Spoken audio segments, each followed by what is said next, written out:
हिंदी में यूपीएससी की तैयारी से संबंधित प्रोग्राम्स को देखने के लिए सब्सक्राइब करें स्टडी IQ-IAS हिंदी। नमस्कार, स्टडी IQ-IAS हिंदी में आप सभी लोगों का बहुत बहुत स्वागत है। मेरा नाम है विरत दुबे। दोस्तों, वन नेशन वन इलेक्शन एक बार फिर से बहुत ज्यादा चर्चा में है। रीजन बिहाइंड कि सोमवार, आगामी जो सोमवार है यानी 16 दिसंबर 2024 को इस विधेयक को लोकसभा में प्रस्तुत किया जाएगा। इस पर डिस्कशन होगा। 129वें संविधान संशोधन के तौर पर इसको वहां पर प्रस्तुत किया जाएगा। तो ये इंपॉर्टेंट क्यों है, इसकी इंपॉर्टेंस आइए हम एक विशेष बात से समझने का प्रयास करते हैं। आप सब लोगों ने 2024 की मुख्य परीक्षा का प्रश्न पत्र देखा होगा। नहीं देखा है तो मैं आपको दिखा देता हूं। 2024 में आप देख सकते हैं कि जो मुख्य परीक्षा है वो उसका ये प्रश्न यहां पर लिखा हुआ। और पहला ही प्रश्न था ये जीएस पेपर 2 का। विभिन्न समितियों द्वारा सुझाए गए एवं एक राष्ट्र एक चुनाव के विशिष्ट संदर्भ में चुनाव सुधारों की आवश्यकता का परीक्षण करें। ये प्रश्न पूछा गया, ये 2024 में ही पूछ लिया गया है। तो इसका मतलब ये है कि ये टॉपिक बहुत ही ज्यादा इंपॉर्टेंट है। सो दैट आप लोगों से रिक्वेस्ट है कि इस पर्टिकुलर टॉपिक को आप अंत तक देखें, जिसमें मैं आपको ये समझाने का प्रयास करूंगा कि सोमवार को जो ये विधेयक प्रस्तुत किया जा रहा है, इस विधेयक में आखिरकार जो पॉइंट्स टू बी डिस्कस्ड हैं वो क्या हैं, उसके ऊपर आइए हम लोग चर्चा करेंगे।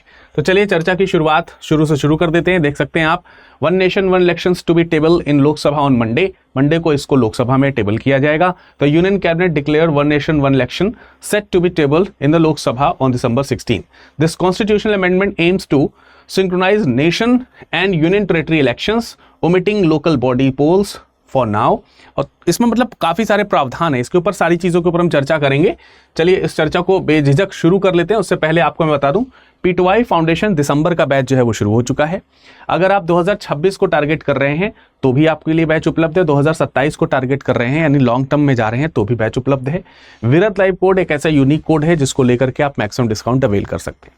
बैचेस की सुविधा में success in prelims, main residential programme, ये सारी चीजें आपको निःशुल्क मिलेंगी, जबकि लोग इसे अलग से बहुत भारी कीमतों पर इसको जो है वो परचेज करते हैं। लेकिन आपको ये बैच में सारी चीजें निःशुल्क मिलेंगी। आप बैच को हिंदी में भी परचेज कर सकते हैं, इंग्लिश में भी, या फिर इंग्लिश में भी परचेज कर सकते हैं। 17 दिसंबर से सुबह 8 बजे बैच शुरू हो जाएगा।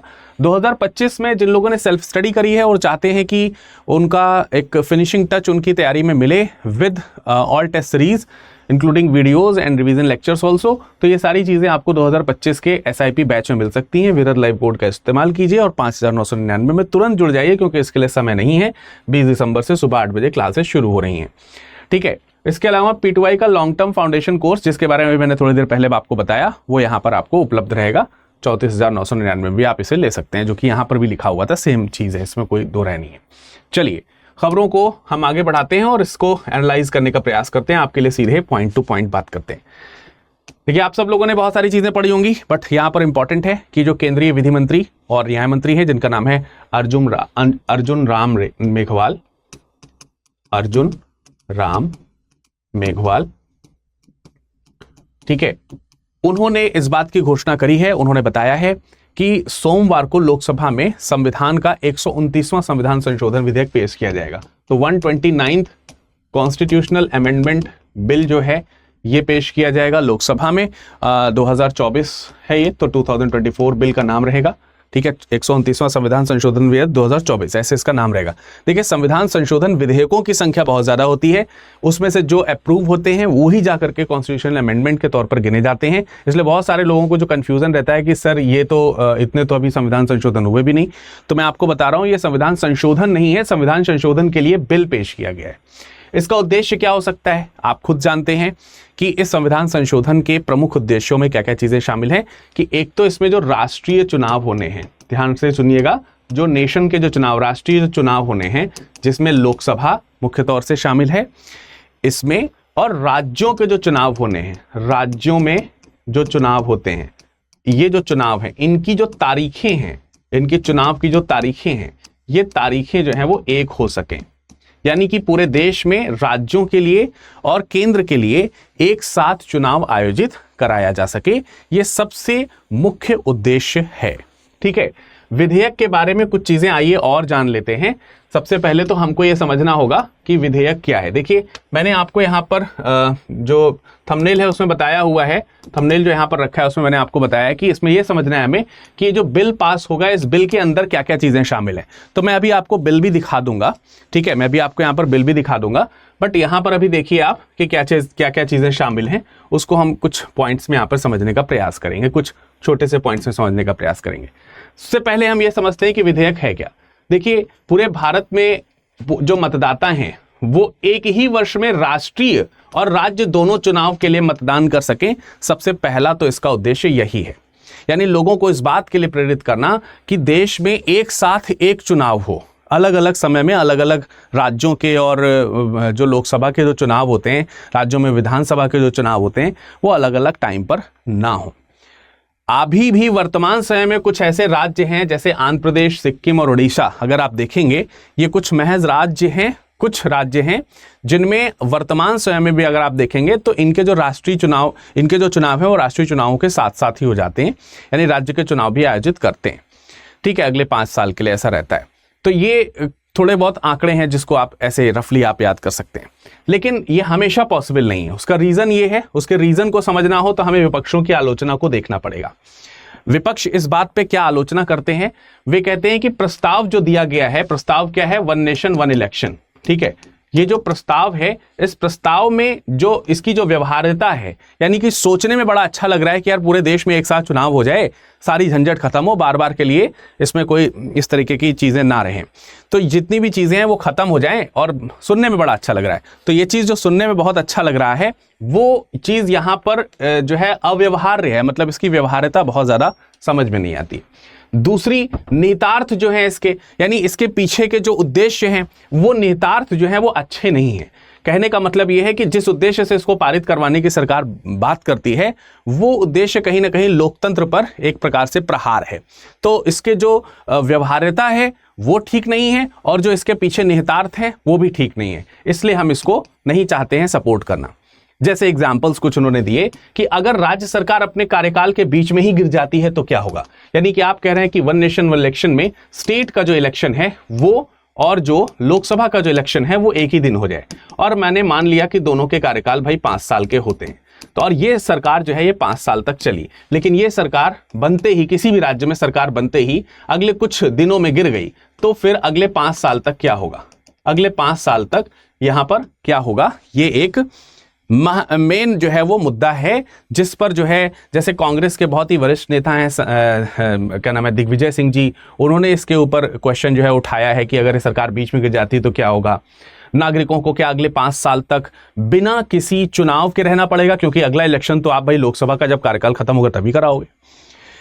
तो ये चीज यहां पर है। अगर चुनाव के तुरंत बाद राज्य में सरकार अपना बहुमत खो देती है तो क्या होगा, बहुमत खो देती है तो क्या होगा, यानी सरकार गिर जाएगी, गिर जाएगी तो क्या होगा भाई, आप देखिए अधिकतम चुनाव गैप जो हो सकता है वो 6 माह का हो सकता है, लेकिन अगर ये चीज राज्य सरकार में तुरंत ही हो गई तो क्या आप 5 साल इंतजार करेंगे, इस बात का क्या सोल्यूशन है। इस तरीके के कुछ संकट या संदेह जो है वो पूछे गए हैं सरकार की तरफ से। और ये भी है कि भाई इस तरीके से कैसे सरकार चलेगी किसी राज्य में, यहां पर तो आप राष्ट्रपति शासन या तो लगा दोगे, फिर सारे राज्य उस तरीके के जो होंगे वो तो केंद्र के अंतर में आने लगेंगे, तो जो स्वायत्तता है सरकार की वो जो है वो कहीं ना कहीं क्वेश्चनेबल होने लगेगी। फिर कह रहे हैं प्रस्ताव लोकतंत्र को कमजोर करेगा। प्रस्ताव क्या करेगा बेटा, लोकतंत्र को कमजोर करेगा। इन्हीं सब चीजों के आधार पर कहा गया है कि ये जो हमारे लोगों को सरकार में लोकतंत्र की जो पावर है, उस पावर में एक बात कही गई है कि भाई जो सरकार है, सरकार को चुनने का जो अधिकार है, सरकार को चुनने का जो अधिकार है, ये चुनने का अधिकार कहीं ना कहीं क्या हो रहा है, ये चुनने का अधिकार तो सरकार के गिर जाने के बाद भी उसको नहीं मिल रहा है। या हम यूं भी कह सकते हैं कि जो लोकमत है या फिर जो जनमत है, जनमत का यहां पर मान नहीं हो रहा है, सम्मान नहीं हो रहा है। इस तरीके से जो है यहां पर विरोध करने की बात कही है। कुछ लोगों ने यह भी कहा है कि यार एक साथ अगर एक बार में अगर आप चुनाव कराओगे तो बड़ी मात्रा में आपको क्या करनी पड़ेगी, बड़ी मात्रा में आपको सुरक्षा व्यवस्था करनी पड़ेगी, सुरक्षा व्यवस्था करनी पड़ेगी। एक साथ पूरे देश में सुरक्षा व्यवस्था चुनाव के लिए अगर आ जाएगी और ऐसे में कोई राष्ट्रीय अंतर्राष्ट्रीय संकट आ गया तो फिर हम उसके लिए अतिरिक्त जो सुरक्षा व्यवस्था है वो कैसे करेंगे, और ये बहुत ही कमजोर सुरक्षा व्यवस्था के तौर पर मानी जाएगी।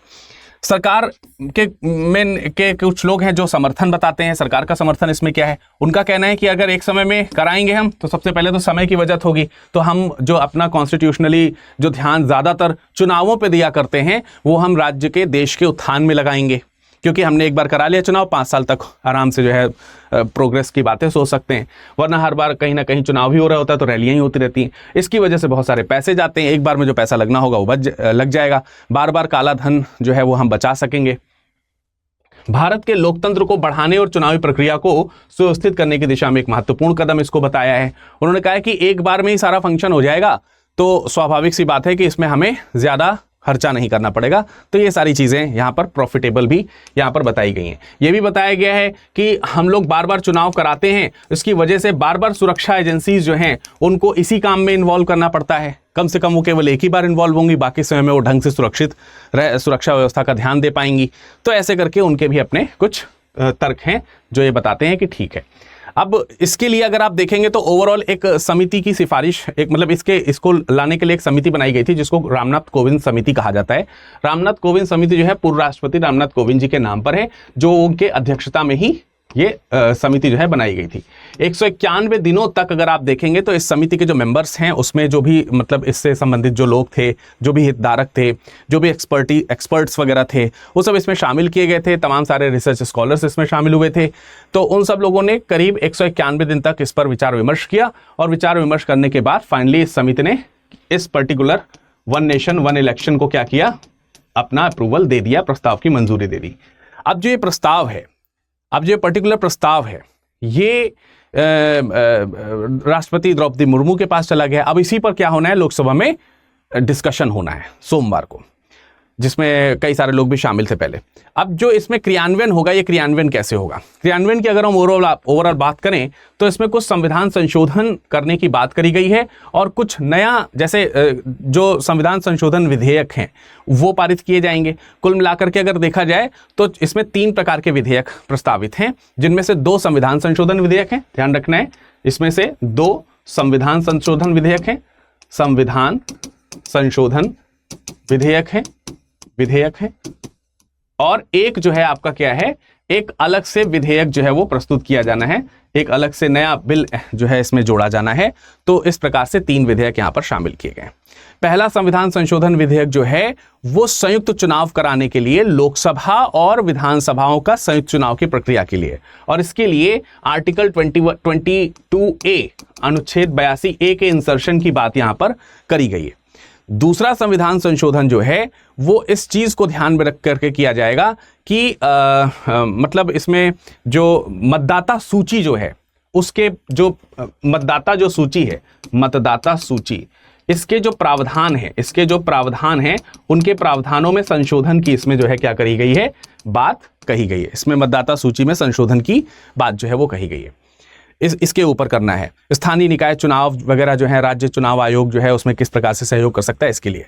और तीसरा जो विधेयक अलग से प्रस्तुत किया जाएगा, उस विधेयक के बारे में अगर देखा जाए तो जैसे पुडुचेरी है, दिल्ली है, जम्मू कश्मीर है, जो केंद्र शासित प्रदेश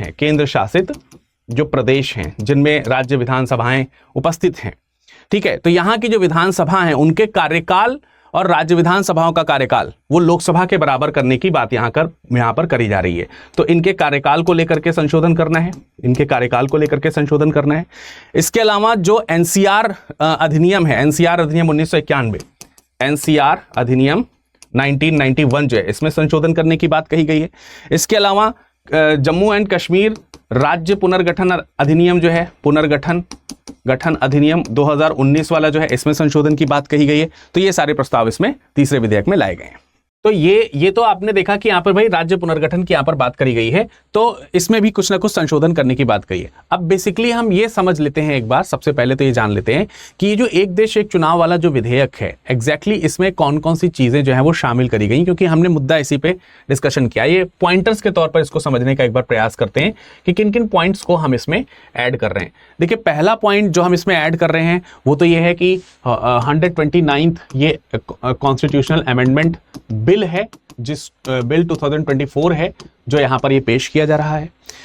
इसमें सबसे पहली बात यही है कि जो बार बार आप देखते हैं कि बार बार जो चुनाव होते हैं बार बार जो चुनाव होते हैं इसके लिए जो बार बार आपको आचार संहिता लगानी पड़ती है, ये आचार संहिता जो है लगाने की आवश्यकता बार बार नहीं पड़ेगी, क्योंकि इलेक्शन जो है वो केवल आप एक बार होते हुए देख रहे हैं। दूसरी बात यहां पर यह कही गई है, वही बात कि इसकी वजह से आप देखते हैं कि तमाम सारी जो है वो चुनावी ड्यूटी लगानी पड़ती है, सुरक्षा एजेंसीज को बुलाना पड़ता है, तो इन सब चीजों से हम लोग क्या हो जाएंगे, मुक्त हो जाएंगे। तो इसके ऊपर विधेयक में इसके ऊपर भी चर्चा यहां पर रखी जाएगी। जो खास चीजें हैं वो क्या है? सबसे पहली बात इसमें जो खास चीज है वो ये है कि इसमें एक आर्टिकल ऐड करने की बात करी गई कॉन्स्टिट्यूशन में। आर्टिकल 82A अनुच्छेद 82A को लाने का यहां पर बात किया गया, सम्मिलित करने का प्रयास किया गया। अनुच्छेद 82A आ जाएगा, उसकी वजह से कई सारी चीजें यहां पर इंप्लीमेंट करने की बात करी जाएंगी, जैसे कि लोकसभा जो है, लोकसभा और स्टेट जो लेजिस्लेटिव असेंबलीज है, राज्यों की जो विधानसभाएं हैं, इनके इलेक्शन हमें एक साथ कराने, एक साथ चुनाव कराना है। तो इसके लिए आर्टिकल 83 बीच में आएगा, अनुच्छेद 83 जो है वो बीच में आएगा। क्यों आएगा? क्योंकि इसमें संसद जो है, संसद के जो सदन है, संसद के जो सदन है, उन सदनों की अवधि के ऊपर चर्चा करी गई है, तो अवधि भी हमें इसके इक्वल जो है वो लेकर के आनी पड़ेगी, उसमें अमेंडमेंट करना पड़ेगा। राज्य विधान मंडलों की अवधि भी यहां पर अमेंडमेंट का एक कहीं ना कहीं मोटिव हो जाएगा। तो आर्टिकल 172 जो है, अनुच्छेद 172, जिसमें स्टेट लेजिस्लेटिव असेंबलीज जो हैं, इनकी जो अवधियां हैं, इनकी जो अवधि है, उसकी अवधि के ऊपर भी अमेंडमेंट लाना पड़ेगा, विधानमंडलों की जो अवधि है। इसके अलावा जो आर्टिकल 327 है, 327 जो है आर्टिकल, उसमें विधानमंडलों के चुनाव के संबंधित जो प्रावधान है 327, तो आर्टिकल 327 जो है उसको भी यहां पर कहीं ना कहीं संशोधित करने की बात करी जाएगी कि विधानमंडल के संबंध में जो चुनाव के प्रावधान है उसमें संसद की किस प्रकार की शक्ति है। तो संसद की शक्ति, वो भी स्टेट लेजिस्लेटिव असेंबली जो है, उसमें जो चुनाव को लेकर के संशोधन करने की जो शक्ति है उसको लेकर के यहां पर इसको संशोधित किया जाना है। तो ये एक चीज है। तो आर्टिकल 20A की बात यहां पर इंसर्शन बहुत जरूरी है। इसके अलावा इसमें एक अधिसूचना जारी करने की भी बात कही जाएगी। अब ये अधिसूचना कैसे जारी होगी, अधिसूचना का प्रभाव क्या होगा, सूचना, ठीक है, इस अधिसूचना का प्रभाव क्या होगा, इसको आप ऐसे समझ सकते हैं कि जब विधेयक जो है, जो जिसमें डिस्कशन होगा, तो इसमें एक पॉइंट कहा गया है कि इसको जब अधिनियमित किया जाएगा तो उसके बाद जो आम चुनाव होंगे, चुनाव में जो लोकसभा की पहली बैठक होगी, उसकी पहली बैठक की तारीख पर राष्ट्रपति एक अधिसूचना जारी करेगा और उस अधिसूचना में एक पर्टिकुलर डेट जो है वो, नियत तिथि जो है वो यहां पर रखी जाएगी। अभी जो नियत तिथि है, यहीं से लोकसभा का कार्यकाल जो है वो, लोकसभा का जो कार्यकाल है वो काउंट किया जाएगा। ये भी प्रोविजन इसी में रखा गया है और इसी पर्टिकुलर डेट से आप 5 साल का कार्यकाल रखेंगे। कितने साल का? 5 साल का कार्यकाल रखेंगे और नियत तिथि के बाद लोकसभा का कार्यकाल समाप्त हो जाएगा और जो है दोबारा से इलेक्शंस होंगे। लेकिन इसमें यह भी कहा गया है कि लोकसभा का कार्यकाल पूर्ण होने से पहले अगर विधानसभा के चुनाव की बात करी जा रही है, तो जैसे मान लेते हैं अलग अलग जगहों पर अलग अलग विधानसभाएं चल रही हैं, वो फिर एक साथ कैसे होंगी।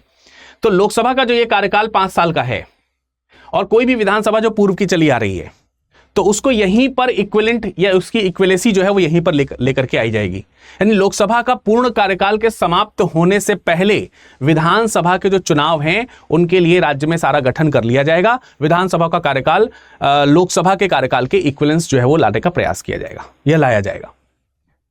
तो ये सारी बातें इसमें रखी गई हैं। इसके अलावा लोकसभा और विधानसभा जो हैं उनमें एक साथ आम चुनाव कराए जा सकेंगे जब ये इक्विवेलेंसी यहां पर आ जाएगी। तो बैलेंसिंग करने के लिए यह काम यहां पर किया जाएगा।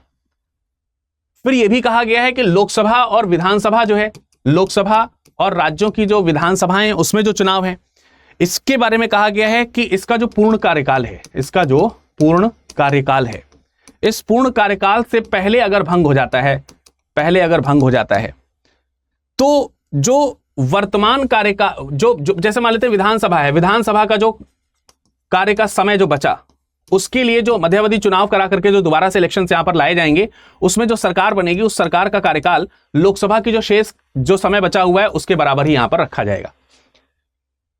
मतलब आगे जो है फिर वो आगे पूर्ण 5 साल के लिए नहीं आएगी, इस पर भी डिस्कशन होना है। तो ये सारी चीजें, जैसे मैं आपको यहां पर एक वो भी दिखा देता हूं, इस ये जो पर्टिकुलर विधेयक है ना, मैं ये विधेयक ही आपको दिखा देता हूं। देखिए इस तरीके का रहेगा वो विधेयक, कुछ इस तरीके का विधेयक रहेगा, देख सकते हैं आप। ये कॉन्स्टिट्यूशनल 129th अमेंडमेंट बिल है, 2024 का ये बिल है, आप देख सकते हैं। इसमें डायरेक्टली ये कहा गया है कि दिस एक्ट में be called the constitution 129th amendment act, इसको ये नाम दिया गया है जो कि हमने डिस्कशन किया है। After article 82 of the constitution the following article shall be inserted, इसमें जो है आर्टिकल 82A इंसर्ट करने की बात कही गई है। और आर्टिकल 82 जब इंसर्ट हो जाएगा तो उसमें विभिन्न जो है क्लॉजेज होंगे। जैसे क्लॉज 1 जो है बता रहा है, ये उसी अधिनियम की बात कर रहा है जिसके बारे में मैंने भी थोड़ी देर पहले डिस्कशन किया, ठीक है। जिस अधिनियम के बारे में मैंने अभी आपको अधिसूचना के बारे में यहां पर डिस्कशन जो भी किया है, उस अधिसूचना के बारे में यहां पर बता रहा है, जो यहां पर अधिसूचना का डिस्कशन हमने किया हुआ है, ठीक है, ठीक है। इसके अलावा अगर आप देखोगे तो सेकंड पॉइंट में भी इसी तरीके से आर्टिकल 83, आर्टिकल 172 में जो भी मैंने आपको चेंजेस करने की बात कही है, वो इसमें यहाँ पे आर्टिकल 327 इत्यादि को चेंज करने की बात कही गई है, ठीक है। यहां पर क्लॉज 5 को देखेंगे तो लिखा है election commission is of the opinion that the elections to any legislative assembly cannot be conducted along with the general elections to the House of People. It may make a recommendation to the President to declare by an order that the election to that legislative assembly be conducted at a later date. तो यहां पर ये वही बातें रखी गई हैं जो मैंने आपको यहां पर सरल तरीके से रखे। आप चाहें तो इसको पूरा एक एक करके यहां पर पढ़ सकते हैं। इसका जो क्लॉज 3 है, क्लॉज 3 में उस तरीके की बातों को यहां पर बताया गया कि अगर कोई भी सभा जो है भंग होती है तो उसको कैसे डील किया जाएगा। इनमें वो क्लॉजेस भी जोड़े गए हैं कि जिसको हम कह सकते हैं यूनियन टेरिटरीज जो है, यूनियन टेरिटरीज में विधानसभाओं का कार्यकाल किस तरीके से बैलेंसिंग किया जाएगा, उसके क्या प्रावधान होंगे, ये सारी चीजें यहां पर रखने की बात कही गई है, ठीक है। आर्टिकल 172 ऑफ द कॉन्स्टिट्यूशन, उसमें भी चेंज करने की बात कही गई है पॉइंट 4 में। तो आप चाहें तो इसको पूरा पढ़ सकते हैं, लेकिन जो इसके मोटी मोटी बातें थी वो मैंने आपको यहां पर बताई। आर्टिकल 327 को भी चेंज करने की बात यहां पर कही गई है, और इन सब के बारे में मैंने आपको यहां पर डिटेल में यहां पर समझाने की बात कही। तो इस तरीके के चेंजेस जो हैं आपको इस तरीके के चेंजेस जो हैं वो कॉन्स्टिट्यूशन अमेंडमेंट बिल में जिसमें डिस्कशन होने वाला है उसके ऊपर डिस्कशन में आपको देखना है। अब सोमवार को जो चर्चा होगी उसको जरूर देखिएगा, बहुत ध्यान से समझिएगा। उसमें कुछ चेंजेस होंगे तो मैं उसके ऊपर फिर से ब्रीफ करने के लिए आपको यहां पर उपस्थित रहूंगा, कुछ चीजें यहां पर दिखाने का प्रयास करूंगा कि कुछ चेंजेस अगर आ रहे हैं कि नहीं आ रहे हैं, क्या उस पर सरकार का रुझान इत्यादि। तो इस पे बने रहना है आप लोगों को। जाते आते आप देख लीजिए, ये 2024 का मेंस का क्वेश्चन था जो मैंने आपको यहां पर दिखाया, जीएस पेपर 2 का। एक क्वेश्चन मैं आपके सामने रख रहा हूं, उम्मीद करूंगा कि आप कमेंट सेक्शन में कमेंट करके देंगे। एक राष्ट्र एक चुनाव के संदर्भ में लिखित कथनों पर विचार करना है। ये अलग अलग और निरंतर चुनाव के बजाय राज्य विधानसभाओं और लोकसभा के लिए एक साथ चुनाव करवाने के विचार को संदर्भित करेगा, क्या ये सही है? या सरकार की जवाबदेही बढ़ाने में मदद करेगा, क्या ये सही है? एक साथ चुनाव कराने के लिए भारतीय संविधान के अनुच्छेद 83 में संशोधन की आवश्यकता होगी। कौन सा सही है ये आपको बताना है कमेंट सेक्शन में कमेंट करके। इसका पीडीएफ आपको हमारे टेलीग्राम से मिल जाएगा। हमारा टेलीग्राम जो है वो है विरद लाइव के नाम से, जो कि हमारा कोड भी है। जैसे आप देख सकते हैं जो कोड हमारा विरद लाइव है, इसी नाम से हमारा टेलीग्राम और इंस्टाग्राम है। तो हमारे टेलीग्राम से जुड़ करके भी आप इसको प्राप्त कर सकते हैं। जाते जाते मैं आपको बता दूं कि भाई P2I के लिए दिसंबर मॉर्निंग बैच शुरू हो गया है और आपके लिए बैच उपलब्ध हैं। 2026 या 2027 के लिए आप विरद लाइव कोड का प्रयोग करके इस्तेमाल कर सकते हैं और मैक्सिमम डिस्काउंट आपको इसमें मिल जाएगा। इसमें आपको प्रीलिम्स की तैयारी, मेंस की तैयारी, इंटरव्यू गाइडेंस प्रोग्राम सब इसमें मिलेगा। मेंटरशिप प्रोग्राम आपको मिलेगा, 18 किताबों का सेट मिलेगा। सारी चीजें इसमें आपको निःशुल्क अच्छे तरीके से पढ़ाई जाएंगे, excluded the optional subjects. Optionals आप अलग से परचेज करेंगे। 2025 के लिए अगर आप SIP लेना चाहते हैं तो बिल्कुल लीजिए, विरद लाइव कोड का इस्तेमाल कीजिए। बैच जो है वो 20 दिसंबर से शुरू होने वाला है सुबह 8 बजे। ठीक है, तो चलिए इसकी हम शुरुआत कर चुके हैं और इंस्टाग्राम टेलीग्राम पे आप सब लोग जुड़िएगा। ये लेक्चर आपको कैसा लगा, आपके इस पर क्या विचार है? वन नेशन वन इलेक्शंस पारित होना चाहिए, नहीं होना चाहिए, इसके अमेंडमेंट ठीक है या नहीं ठीक है, इन सभी पॉइंट्स पर आपका क्या कहना है? आप कमेंट सेक्शन में एक बार जरूर हमें कमेंट करके बताइए। आपके कमेंट्स का हमें इंतजार रहेगा। धन्यवाद। हिंदी में यूपीएससी की तैयारी से संबंधित प्रोग्राम्स को देखने के लिए सब्सक्राइब करें स्टडी IQ IAS हिंदी।